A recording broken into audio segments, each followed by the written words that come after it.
အားလုံးပဲမင်္ဂလာပါတွင်ခုံဤပညာရေး YouTube channel မှာပြန်လည်ကြိုဆိုပါရစေကျွန်တော်နာမည်ထုံမင်းလို့ခေါ်ပါတယ်ဟုတ်ကဲ့ပါကျွန်တော်ဗီဒီယိုမတင်ဖြစ်တာလည်းကြာပြီဆိုတော့ကျွန်တော်အလုပ်တွေနည်းနည်းများတဲ့အတွက်ကြောင့်အားလုံးကိုတောင်းပန်ပါတယ်ကျွန်တော်ဒီနေ့မှာတော့ပြန်ပြီးတော့မှဒီ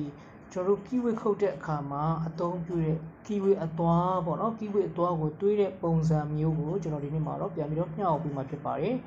ဒီကျွန်တော် Keyway ခုတ်တဲ့အခါမှာပေါ့နော်အသုံးပြုတဲ့ Keyway အသွားဖြစ်ပါတယ်ဟုတ်ကဲ့ပါကျွန်တော်ဗီဒီယိုလေးမတော်ခင်မှာကျွန်တော်ရဲ့ YouTube channel လေးကိုလည်း like subscribe လေးလုပ်ပေးဖို့တောင်းဆိုချင်ပါတယ်ခင်ဗျာအားဆိုရှင်ကျွန်တော်ဗီဒီယိုကိုတွားလိုက်အောင်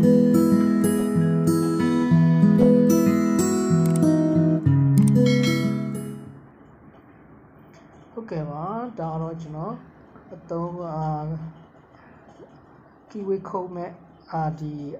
ဟောဖြစ်တယ်ပေါ့နော်ဒီ Keyway အသွားဖြစ်ပါတယ်ဒီတန်ကိုကျွန်တော်Keyway အသွားပုံစံကျွန်တော်တွေ့ရပေးမှာဖြစ်ပါတယ်ဒီကောင် 14mm ရှိတဲ့အသွားဖြစ်ပါတယ်ကျွန်တော် 14mm ရှိရဲ့ဒီအသွားနဲ့ဒီ8mm ရှိတဲ့အသွားကိုကျွန်တော်စပေးမှာဖြစ်ပါတယ်ဒါကတော့ကျွန်တော်တို့ 14mm ကိုကျွန်တော်အရင်ဆုံးပုံစံပြတာဒါအဲ့လိုမျိုးတစ်စောင်းလေးပေါ့နော်ကျွန်တော်ဒါအမှတ်ပေးရတာအမှတ်လေးပေးပြီးတော့ဒါတော့ကျွန်တော်ရှင်းပြထားတာဖြစ်ပါတယ်ဒီကောင်ကျွန်တော်အဲ့ဒီ Keyway အသွားပုံစံပေါ့နော်ကျွန်တော်တို့အပေါက်တွေစားတဲ့အခါမှာကျွန်တော် Keyway ခုတ်တဲ့အခါမှာဒီပုံစံလေးအသွားဖြစ်ဖို့လိုပါတယ်ပေါ့နော်ဒီပုံစံလေးရအောင်ကျွန်တော်တို့တွေးပြရမှာဖြစ်ပါတယ်ပြီးရှင်ဒီမှာသူကရှစ်မှာလည်းဒီတိုင်းပဲပေါ့နော်ကျွန်တော်တွေးတဲ့ပုံစံတွေကတော့အကုန်လုံးအတူတူပါပဲခင်ဗျာ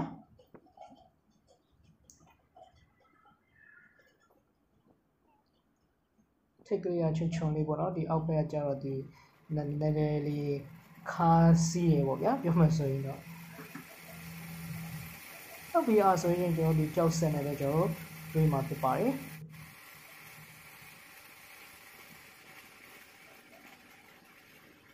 အားဆိုရင်ကျွန်တော်စပြီးတော့မှဒီရကို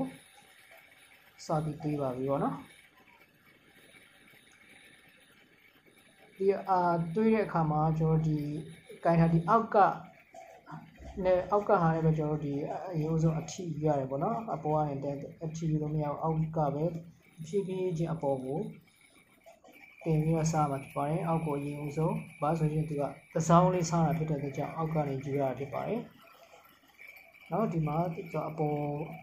သစောင်းလေးတော့ခုတ်ပြီးသွားရဆိုဒီတွေးပြီးသွားရဆိုရင်ကျွန်တော်ဘေးကိုလည်းအဲ့ဒီတိုင်းပဲကျွန်တော်ထပ်ပြီးတော့လက်မလေးနဲ့ဖိပြီးတော့ပါပေါ့နော်အဲ့ဒီကြောက်သွားရဲ့ဘီဒီတောင်းနားမှာကျွန်တော်တို့ထားပြီးတော့မှကျွန်တော်ဒီတွေးပြရမှာဖြစ်ပါတယ်ဒါဒီဘေးကိုလည်းဘယ်ညာပေါ့နော်ဘယ်ညာနှစ်ခုစလုံးကိုကျွန်တော်တို့တွေးပြရမှာဖြစ်ပါတယ်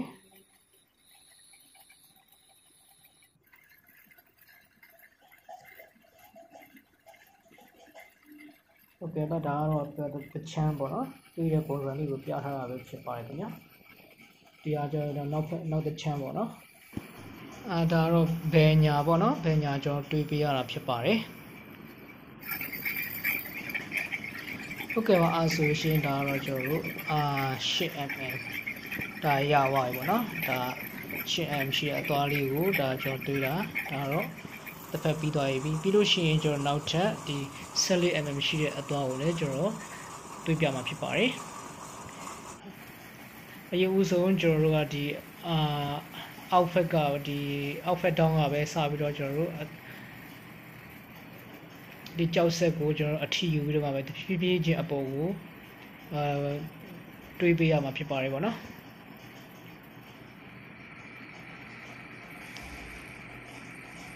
ဟုတ်ကဲ့ပါတတိထားမိတာတော့မသိဘူးကျွန်တော်မှတ်ထားရတာနဲ့ကျွန်တော်တွေးတဲ့အသွားကပြောင်းပြန်ဖြစ်နေရနော်သူကျွန်တော်ပြောင်းပြန်ကိုပြန်တွေးနေတာဖြစ်ပါတယ်လို့အဲ့ဒါကြောင့်မလို့နားလေပေးပါလို့ပေါ့နော်လိုပဲဖြစ်တော့ကျွန်တော်တို့ဒါမှန်အောင်တော့တွေးရမယ်ပေါ့နော်မှတ်ထားတာကတော့ဒါကတော့ကျွန်တော်စောစောကဥပမာလေးပဲပြတာဖြစ်ပါတယ်အဲ့လိုမျိုးကျွန်တော်ဒီကြောက်သွားကိုပေါ့နော်ဟိုဖက်ဒီဖက်ညနေပြင်းကြီးအောင်ကျွန်တော်တွေးပြရတာဖြစ်ပါတယ်အဲ့ဆိုရှင်ဒီမှာကျွန်တော်မျက်နှာပြင်ကိုတွေးလို့ဒါပြီးသွားပြီဆိုရှင်နောက်ထပ်ဒီမှာလည်းတော့ဘယ်ပေါ့နော်ဘယ်ညာဘေးနှစ်ခုပေါ့နော်ဘေးနှစ်ခုရဲ့ဒီအသားကိုလည်းကျွန်တော်တို့ ကျွန်တော်တွေးရမှာဖြစ်ပါတယ်အဲ့ဒါကိုလည်းကျွန်တော်ဖြတ်ပြရဘယ်လိုပြောမလဲဒီတွေးပြရမယ်ပေါ့နော်အဲ့ခါးလေးကိုနည်းနည်းသေးအောင်ကျွန်တော်တို့ဒါတွေးပြရတာဖြစ်ပါတယ်ဒါလည်းဘယ်ညာပေါ့နော်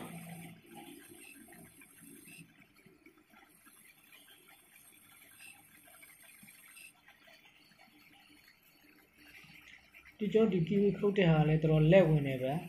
เนาะကျွန်တော်ဒီလက်တခါကျလို့ရှိရင်ကျွန်တော်ခဏခဏဒါဒီကောင်လက်ကလုံပြီးတော့မှတခါကျအတော်ခဏခဏတေးသေးပါပေါ့နော်14 mm ဆိုရင်14.5လောက်ပဲရှိတာလို့ဘာလို့ဆိုတော့အဲ့လိုခဏခဏဖြစ်တယ်ဒါလေးကိုတတိထားရပေါ့နော်အများအားတွေးရဆိုရှင်ဒါတော့ပြန်ပြီးတော့မှ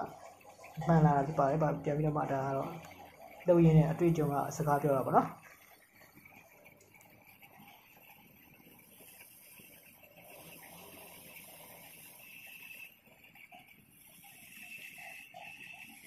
ဒါတော့အသွားတွေးတဲ့ပုံစံပေါ့နော် keyway အသွားကိုတွေးရဲ့ပုံစံလေးကိုကျွန်တော်မျှဝေပေးတာဖြစ်ပါတယ်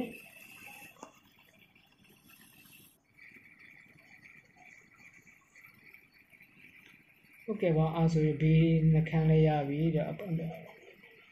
ထိတ်ကြရပြီဆိုရင်ကျွန်တော်နောက်ထပ်ဒီသူ့ရဲ့မျက်နှာပြင်လေးကိုလည်းကျွန်တော်ထပ်ပြီးတော့မှဒါခုံလေးဖြစ်အောင်ထပ်ပြီးတော့မှကျွန်တော်တွေးပေးရတာဖြစ်ပါတယ်ဒါမှဒါလေးဒီ keyway ခုတ်တဲ့အခါမှာပို့ပြီးတော့မှအတွင်းဒီကောင်ကပို့ပြီးတော့မှထက်တယ်ပေါ့နော်အဲ့မျက်နှာပြင်လေးကိုကျွန်တော်ညီအောင်ပေါ့နော်ညီအောင်ကျွန်တော်တို့ဒါတွေးပေးရတာဖြစ်ပါတယ်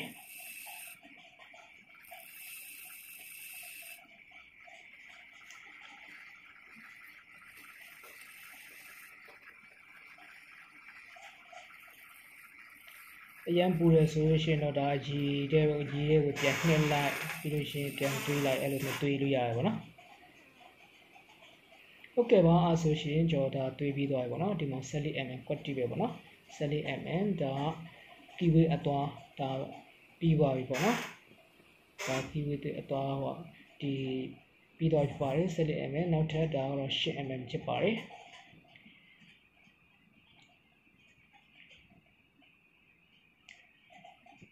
အဲ့ဒါ keyway အသွားပုံစံလေးပဲဖြစ်ပါတယ်ပေါ့နော်ဒီအသွားတွေကကျွန်တော်ရိုးတန်အသွားတွေနဲ့မတူဘူးเนาะဒီကောင်က steel အသားတွေဖြစ်ပါတယ်အရန်မာတွေပေါ့နော်ဟုတ်ကဲ့ပါအဲ့ဆိုရှင်ကျွန်တော်ဒါကတော့ပြီးသွားပြီပေါ့နော်ဒါ keyway အသွားကျွန်တော်တွေးတာဖြစ်ပါတယ်ဒီကောင်ကျတော့ကျွန်တော်လိုတလောက်ပေါ့နော်အဲ့ဒီအပေါက်နဲ့ဆန့်တလောက်ကိုကျွန်တော်တို့ချင်းချွေပြီးတော့မှကျွန်တော်တို့ဖြတ်ပြီးလို့ရပါတယ်ဖြတ်ပြီးတော့မှကျွန်တော်တို့အသုံးပြုလို့ရပါတယ်ခင်ဗျာ